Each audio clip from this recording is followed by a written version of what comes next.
Ce show dédié pour l'élévation de l'âme de Makhlouf Mark Ishai Ben Frecha. La question de Ariel. Comment retirer, travailler sur nous-mêmes pour ne pas avoir de pensées négatives sur les autres. Quel type de pensée négative? Comment arrêter d'être envieux, jaloux, haineux envers son prochain qui réussit mieux que nous? C'est une très bonne question et c'est un très grand travail. Je crois que j'en ai parlé dernièrement dans un cours. Ça m'a interpellé.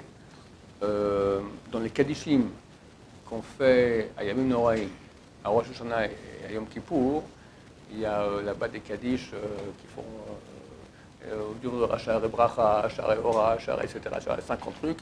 Et après, à un moment, on dit V'yassir metochechem. Il enlèvera du dedans de vous Kina Sinam et Acharut, la jalousie, la haine et la concurrence.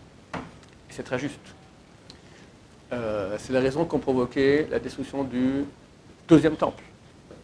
La Gemara dans Yerushalmi raconte, le Talmud de Jérusalem raconte qu'il y avait une très grande ville, il y avait 4 millions d'habitants, ça s'appelait Bétar. C'est pas la même Bétar qu'il existe aujourd'hui, c'était proche de la mer. Et ils étaient extrêmement jaloux des gens de Jérusalem. Parce que les gens de Jérusalem, la Gemara dit, ils étaient extrêmement intelligents. Et eux étaient un peu moins doués que les gens de Jérusalem. Ils ne pouvaient pas supporter ça. Et c'est décrit que lorsqu'ils ont vu le temple brûlé, de loin ils ont vu Jérusalem qui brûlait, alors ils ont allumé des bougies dans leur maison pour fêter cela. C'est un grand jour aujourd'hui que notre ennemi Jérusalem, les Hiérosalmites, donc les habitants de Jérusalem, là c'est bien fait pour leurs pieds, et voilà, d'accord. C'est terrible, le temple est détruit et tu te réjouis de ça parce que ton concurrent il est tombé. C'est ce que Dieu dit, que c'est la raison pour laquelle le temple est détruit, c'était la haine gratuite. C'est extrêmement naturel. De quoi ça provient? D'une erreur de pensée. Que j'ai l'impression que lorsque quelqu'un réussit, il m'a pris quelque chose. Moi, j'ai perdu. On a une pensée fausse, enfantine, que tous les adultes ont, ceux qui n'ont pas fait beaucoup de travail sur eux. Arriver à corriger ça, ça demande beaucoup de travail. C'est vraiment une chose qui est enfoncée chez nous extrêmement forte. On a l'impression que quand quelqu'un réussit, il m'a appris quelque chose. Si quelqu'un il est mieux que moi en classe, par exemple, je suis jaloux. Mais s'il n'était pas là, ben oui, j'aurais peut-être plus d'honneur, on me regarderait plus, d'accord, il me prend l'honneur qui me revient. J'ai un voisin qui a une plus jolie maison que la mienne. Alors, c'est pas l'honneur maintenant, mais j'ai l'impression qu'il m'a pris. C'est complètement faux.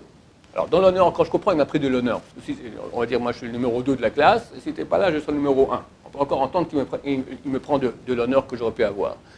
Mais tu vois, maintenant, quelqu'un qui a une belle voiture, d'accord? Qu'est-ce qu'il t'a pris? Admettons qu'il n'a pas la belle voiture, alors quoi? C'est une maladie pernicieuse, mauvaise, qu'on a en nous, c'est un yetzera, ça provient vraiment d'une partie mal en nous, qu'on veut être le meilleur, et on ne peut pas supporter que quelqu'un ait du bien.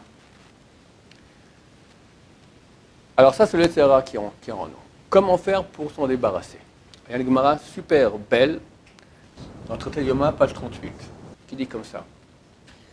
À ta place, on t'assera, en ton nom, on t'appellera, et aucune royauté ne touche une autre royauté, ne serait-ce que d'un cheveu. Ça veut dire, et en cela tout a été dit, ça veut dire, tout ce qui te revient, tu le reçois. Hachem, il est infini.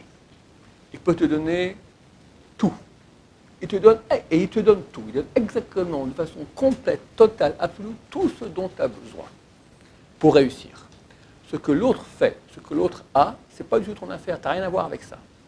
Parce que si tu avais, toi, ce qu'il a, tu ne ferais pas ton tikkun. Tu ne pourrais pas faire, tu as un job sur une mission. Tous les outils dont tu as besoin pour réussir ta mission, tu les as reçus. Prendre de l'autre, ça te bousillerait la tienne, et tu ne peux pas faire la sienne à lui. C'est la raison profonde pour laquelle on interdit le vol. C'est marqué que celui qui vole son prochain, ne serait-ce qu'une prota, c'est comme s'il a volé son âme. Pourquoi? Où est le rapport? L'argent, comme on dit l'argent en hébreu, on dit ou mammon, ou kesef, ou damim. Damim. Damim, c'est quoi? Des sangs, du sang. C'est marqué qu'il y a dam ou un nefesh. Le sang, c'est l'âme. C'est-à-dire que l'âme se repose dans le sang. Quand quelqu'un perd les terres, il y a 86 millilitres de sang. Quand on les perd, c'est là l'âme qui part avec. D'accord? On doit recouvrir le sang d'une bête. Certaines bêtes, les animaux sauvages, quand on les égorge, on doit recouvrir le sang. les poulets, etc. Parce que l'âme est dedans. Si on me dit maintenant que l'argent est appelé sang, ça veut dire que dans l'argent, il y a de l'âme aussi. Et c'est exactement cela. C'est-à-dire, Rabbeinu Ari nous dévoile que chacun, il a son âme, il a aussi des parties d'âme à lui dans tous les biens qu'il a. Tout ce qui m'appartient, ce sont des outils que Dieu m'a donnés pour faire ma mission. Donc, il m'aide à réaliser mon âme. Donc, si moi, je prends maintenant 1 franc, 1 euro de mon prochain, en vol, cet euro, il est un outil pour que mon prochain réussisse le tikkun de son âme, la mission de son âme, l'achèvement de son âme. Je l'empêche. Donc, il y a ici une partie spirituelle que j'ai prise.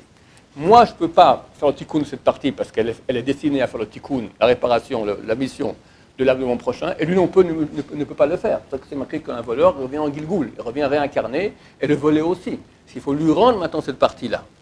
Si le volé, il a du mérite, alors il ne devra pas revenir en Gilgoul, on rendra ça à ses descendants. Le type qui a volé doit revenir. C'est dommage. Pour c'est combien aujourd'hui une proutin? À 5 centimes d'euros. Pour 5 centimes d'euros revenir en Gilgoul, terrible. Celui qui a volé, on pose la question, celui qui a volé, et il sait qu'il a volé, il doit les rendre. Celui qui ne sait pas qui il a volé, qu'il fasse une estimation combien il a volé, et avec cet argent, cette somme-là, on va dire, il a volé dans sa vie 3 000 euros, durant sa vie, il doit rendre 3 000 euros en tzedaka public.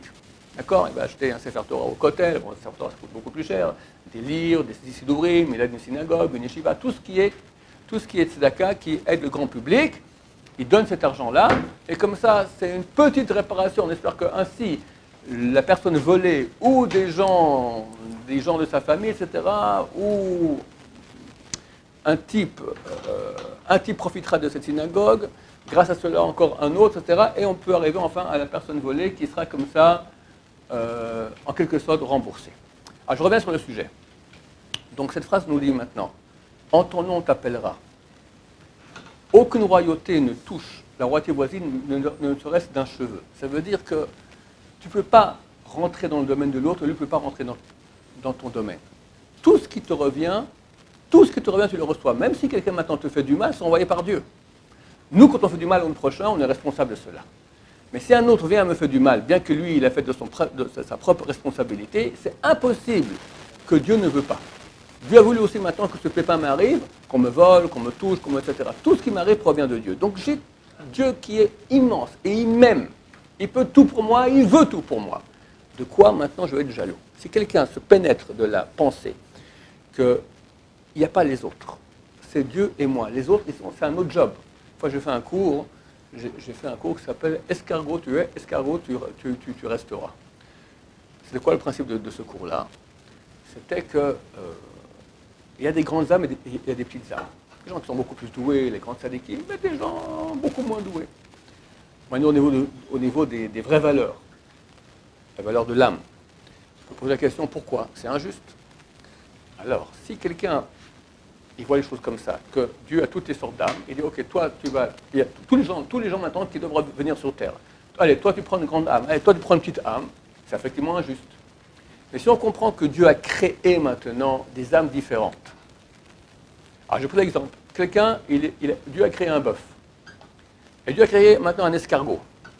Est-ce que l'escargot va être jaloux du bœuf? Jamais. Pourquoi?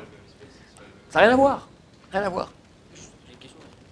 C'est pas pareil du tout parce que la Neshama, c'est infini. Donc si tu donnes de l'infini et un peu plus haut que l'infini, ça veut dire. Non, mais dans l'infini, tu as des qualités aussi. D'accord? Tu as des grandes âmes et des petites âmes. D'accord? Tu as dans l'infini, tu as un infini de qualité, un infini de meilleure qualité. Les deux sont infinis. D'accord? C'est comme si je te fais une ligne maintenant infinie, je fais une petite ligne, une grosse ligne infinie. Un grand débit ou pas un grand débit, infini. Il y a des âmes différentes. Ça, c'est une donnée très claire. D'accord? Alors, tu dis un escargot et un bœuf, ça n'a rien à voir. Il ne va pas être jaloux du bœuf. En deux escargots, il va regarder, tu as vu un peu les cornes d'escargot qu'il a et les miennes, elles sont plus grandes. D'accord? Ok, il peut être jaloux. On doit comprendre que tous les êtres humains sont pour nous des bœufs et nous on est escargots. Le prophète dit que toi le bœuf et eux des escargots. Tu n'as rien à voir avec eux. Rien. Il n'y a aucune concurrence, il n'y a aucune course où lui sera plus que toi. Tout ce dont tu as besoin, tu l'as reçu d'Hachem. Il ne peut rien te prendre. Et tu n'es pas en concurrence avec lui. Si lui réussit, tant mieux pour lui. Il t'a rien pris. Tu reçois tout. Tu reçois tout d'Hachem. C'est de cette pensée qu'il faut se convaincre sans cesse. Maintenant, il faut être alerte. Chaque fois que ce sentiment se réveille chez nous, se raisonner. Il y a un principe que dit le Rav Shlomo Zalman de l'Éadi, je vous en ai déjà souvent parlé, Moach shalit à la lèvre. L'esprit, il est maître du cœur. Le cœur, la pensée maintenant, il a un truc, je suis un peu content qu'un malheur lui soit arrivé. D'accord? C'est terrible. D'accord? Mais cette pensée, elle vient malgré nous. Il faut être allé, dès qu'elle vient, il faut la corriger tout de suite. Tu la corriges, non, c'est faux, pourquoi? C'est mon frère, je dois l'aimer, et c'est pas parce qu'il le pauvre, il a un malheur, il a à plaindre. S'il a réussi plus que moi, il n'est pas en concurrence avec moi, je suis très content pour lui. Il faut tout de suite, avec l'esprit, se dire, se raisonner et corriger la mauvaise pensée qu'il y a dans le cœur. Un seul bout de moment, le cœur, il s'apprivoise, il s'éduque, et il n'a plus ces pensées-là. Mais c'est un travail sans cesse. Il faut savoir que chez les femmes, c'est moins développé que chez les hommes. Donc la jalousie au niveau de la beauté et des habits, oui, d'accord. Mais la concurrence, c'est très masculin, c'est pas trop féminin. Donc il y a un grand travail à faire de pensée raisonnable sur le cœur, à se dire, Dieu me donne tout ce dont j'ai besoin, personne ne peut rien me prendre, je ne vais rien lui prendre à lui, personne ne me prend rien, tout ce qui me revient, on m'appellera en mon nom, on m'asseyera à ma place, on m'asseyera à ma place, et personne ne peut toucher à ma royauté, c'est-à-dire tout mon domaine, d'accord, d'un cheveu. Donc lui, il fait ce qu'il veut, ça ne me touche en rien. Et ça, on a compris ça, on a gagné beaucoup, beaucoup. Il faut comprendre que le premier meurtre de l'histoire provient de cela, Caïn et Hevel. Caïn est jaloux de Hevel. C'est quand même la première guerre mondiale de l'histoire. D'accord? Alors, je disais un temps, un quart de l'humanité est décédé, mais c'est vrai que c'était faux. Quelqu'un m'a fait la remarque, je dis que je savais, mais je ne l'ai pas, parce que aujourd'hui en cours, un septième, ils n'auraient pas compris pourquoi un septième. C'est les 3 sœurs en fait. D'accord? Mais ce n'est pas écrit dans le verset. Alors, un septième de l'humanité a disparu lorsque Caïn a tué Hevel. Mais pourquoi? Avec la bête pensée, Dieu a reçu le sacrifice de Hevel et pas reçu son sacrifice. Pourquoi lui et pas moi? Comme le petit gosse de 2 ans. C'est logique que cette question elle se pose. Non, parce que, admettons maintenant que Hevel n'est pas là. Je fais un sacrifice à Dieu, Dieu ne reçoit pas ce sacrifice. C'est naturel. C'est logique dans la nature, mais c'est faux.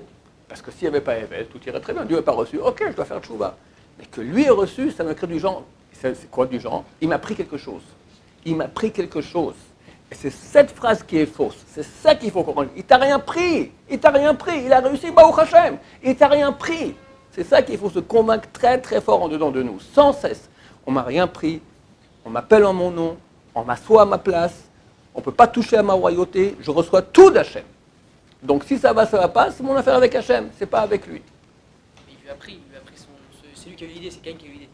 Hevel lui a pris l'idée aussi. On ne peut rien me prendre. Même si moi j'ai une idée, quelqu'un la prend maintenant, qu'il la prenne. On peut rien quelqu'un me fait du mal. Quelqu'un me fait du mal. C'est pas Dieu qui a décidé. C'est pas Dieu qui a décidé qu'on fasse du mal. C'est Dieu. Donc je suis en contact avec Dieu, pas avec lui. Lui n'existe pas. Terminé. C'est qu'avec Dieu. Avec Dieu, je n'ai pas de problème de jalousie. Moi, je suis un bœuf, les autres sont des escargots, ou je suis un escargot, on va dire, je préfère des escargots, il fait moins de mal que le bœuf. Je suis un escargot, et là-bas, autour de moi, il y a plein de bœufs, je ne suis pas en concurrence avec eux. Moi, je suis un escargot, je vais mettre des escargots avec moi, le bon Dieu, et voilà, terminé, je me ressens avec lui. Je n'ai pas à voir qu'est-ce qui se passe avec les bœufs, ce n'est pas du tout mon rayon, rien à voir, on n'est pas dans la même cour. Tu as compris ça, tu as gagné énormément, mais ça demande un travail quotidien de corriger les pensées. Bien sûr, techniquement, souffrir de la souffrance de l'autre, être heureux du bonheur de l'autre, bénir l'autre, prier pour lui quand ça ne va pas, ça aide, c'est la grande mission d'aimer son prochain comme soi-même. On est un à la base, en plus, Am Israël. Bon, que nous aide beaucoup à travailler là-dessus parce qu'il y a beaucoup, beaucoup de travail. Il ne faut pas regarder le reste du travail qu'il y a à faire, il faut voir ce qu'on a déjà fait. On est loin d'être parfait. Alors si on regarde ce qu'il reste à faire comme travail, on déprime. Il faut regarder ce qu'on a déjà fait. On dit que chez nous, dans la Torah, on commence, on ne lit pas de gauche à droite, de droite à gauche. N'est-ce pas? Et la droite, elle est importante. Il y a un verset qui dit Yemin Hashem Yeromema, Yemin Hashem Osachai. La droite, la main de droite se lève, la main de droite fait la vaillance. C'est-à-dire que la droite est très importante. Alors, quand tu étudies, comment tu étudies? Tu as fait une page de Gemara. Tu as fini d'être la première page. Je peux dire, il me reste encore 2700 pages. Ça, c'est quand tu regardes la gauche. On regarde à droite. Une page déjà fait. Je suis un héros. D'accord? On doit regarder déjà chaque pas qu'on fait en spiritualité, il est infini. Un petit pas de fourmi qu'on fait, ça a une valeur infinie. Baruch Adonai, l'olam amen.